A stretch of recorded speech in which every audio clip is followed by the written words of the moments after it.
Hallo zusammen und willkommen zu einem neuen Kapitel in unserer Docker-Tutorial-Reihe hier. Wir haben jetzt folgendes Szenario. Wir haben schon einiges mit Containern gemacht. Wir können mittlerweile mit denen umgehen. Wenn ihr mit Containern noch nicht wirklich vertraut seid, bitte spielt damit noch ein bisschen rum, dass ihr auch wirklich wisst, was ihr da tut. Ja, jetzt habe ich Folgendes hier getan. Ich habe eine kleine Flask-App geschrieben, das ist Python, und mit Python kann man auch Web-Apps quasi erstellen. Das habe ich hier mal gemacht, und diese Web-App macht eigentlich nichts außer Hello World vom Flask-App ausgeben. Ich habe die ganz normal auf meinem System gestartet, das heißt nichts mit Docker, sonst irgendwie, aber ja, ich möchte das Ganze jetzt natürlich dockerisen, denn ich habe Schwierigkeiten vielleicht, wenn ich sehr, sehr viele Requirements habe. Das heißt, diese Dinger hier, die mir angeben, welche Version von gewissen Bibliotheken in Python ich habe und so weiter und so fort, die muss ich natürlich alle immer genau so haben, und vielleicht haben meine verschiedenen Anwendungen dieselben bzw. andere Versionen von, also Requirements, deren Versionen unterschiedlich sind. Also für die eine App brauche ich vielleicht Flask Version 1.03, für die andere brauche ich vielleicht 0.05 oder sowas, keine Ahnung. Was natürlich sehr alt wäre, aber hey, ihr versteht das Szenario. Ich möchte natürlich jetzt meine Flask-App also dockerisen.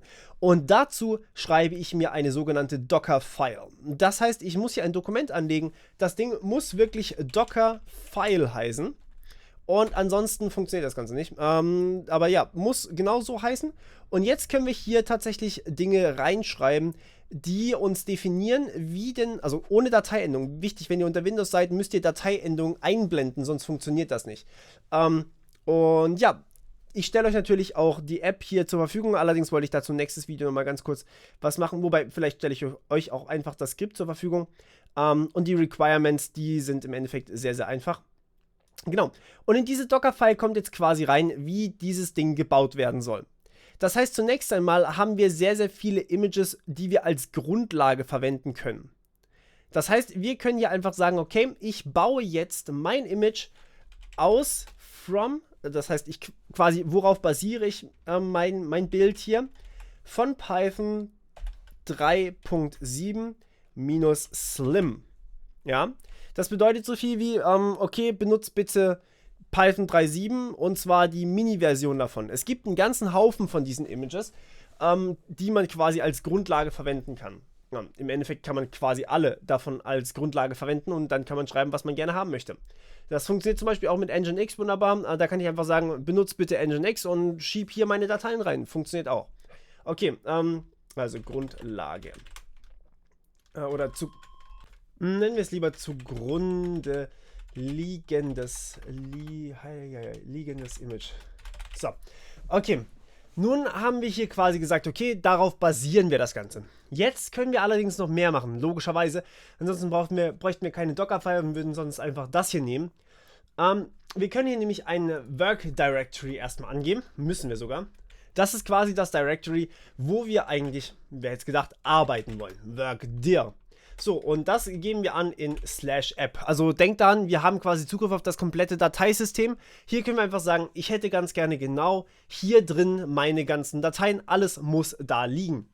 Okay, ja gut, Work Directory ist, glaube ich, selbsterklärend, da brauchen wir keinen Kommentar. Das hier oben drüber ist ein Kommentar mit einem Hashtag vorne dran, wird einfach die Zeile ignoriert, wie eigentlich üblich. So, anschließend wollen wir natürlich auch Dateien in unser Working Directory schieben.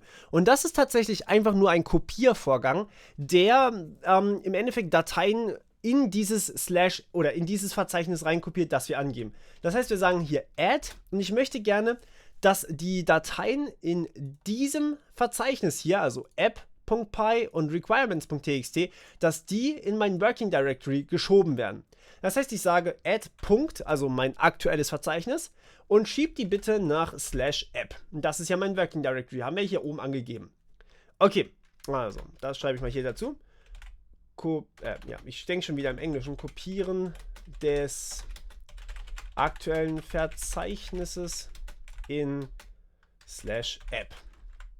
Okay, so, jetzt haben wir schon relativ viel gemacht. Jetzt müssen wir nur noch irgendwie auch diese Sachen ausführen, die wir hier haben. Nun, unter Python ist es so, man installiert Requirements mit pip, normalerweise zumindest. Das heißt, wir können hier auch wirklich Befehle ausführen, einfach quasi, als hätten wir eine Shell zur Verfügung, ohne dass wir tatsächlich in diese Shell rein müssen. Also, das ist quasi die Bauanleitung für alles drum und dran. Das heißt, wir müssen danach nichts mehr von Hand machen. Das ist das Tolle dran. Das heißt, wir sagen run, das ist quasi für diesen Befehl bitte aus. Und zwar einfach einen normalen Shell-Befehl im Endeffekt. Pip install -- trusted host. Das würde ich euch generell empfehlen, wenn ihr einen Container laufen lasst. Und zwar py.python.org. Und zwar, was wollen wir machen? Wir wollen die requirements.txt installieren. Das ist einfach eine Liste an Requirements, die dann, oder eine Liste an Modulen, die dann einfach genauso installiert werden, wie es die requirements.txt euch angibt. Okay, also installieren der Requirements. So, wunderbar. Also das -- Trusted Host braucht man nicht unbedingt, das kann man aber durchaus mal machen. Schadet auf jeden Fall nichts. So, jetzt ein wichtiger, sehr, sehr wichtiger Punkt, ich kann den nicht genug betonen, ist, dass ihr eure Ports veröffentlichen müsst. Ihr habt standardmäßig nicht einen einzigen Port, der offen ist. Das heißt, niemand, aber auch wirklich niemand, nicht mal die Maschine, die den Docker-Container gehostet hat, kann drauf zugreifen, auf das, was ihr zu bieten habt, solange ihr nicht zumindest einen Port veröffentlicht. Jetzt ist es allerdings wichtig, den richtigen Port zu veröffentlichen, und das finden wir in meiner Flask-App raus. Hier sehen wir, wir haben hier, also im Endeffekt ist das wirklich das komplette Skript. Python und Flask ist super geil und super einfach. Ich kann nur jedem meine Tutorial-Reihe dazu ins Herz legen, wer irgendwie Web-Apps mit Python machen möchte. Hammergeil. Aber wichtig ist hier unten, wir hosten das auf 0000. Das ist im Endeffekt Broadcast Host. Wir stellen das für alle bereit. Aber niemand kann drauf zugreifen, weil aktuell niemand auf dem Port 80 drauf zugreifen kann. Wir geben hier an, dass wir das gerne auf Port 80 hätten. Das heißt, wir müssen auch hier sagen, bitte Docker, macht doch diesen Port 80 von genau diesem Container wirklich für alle verfügbar. Aber wirklich nur den Port 80. Alle anderen Ports sind immer noch zu. Das heißt, ich habe auch nicht wirklich eine Schwachstelle oder eine Angriffsfläche, außer eben meinem Port 80, und das ist der einzige, um den ich mich dann kümmern muss. Also in dem Fall expose 80. So. Port 80 veröffentlichen. So, wunderbar. Jetzt können wir hier noch weitermachen und ja, können dann im Endeffekt sagen, dass wir die App auch wirklich ausführen wollen, und das machen wir, indem wir cmd eingeben, und anschließend haben wir hier zwei Parameter, die wir hier ausführen oder die quasi als Programm ausgeführt werden, und zwar in unserem Working Directory, ganz automatisch. Und zwar einmal haben wir Python, wir wollen es ja mit Python ausführen, und dann haben wir app.py, das ist der Standardname für eine Flask-App, und so habe ich meine auch genannt, habt ihr hier gesehen. Und dann können wir das speichern und sind fertig. Das ist jetzt unsere Docker-File.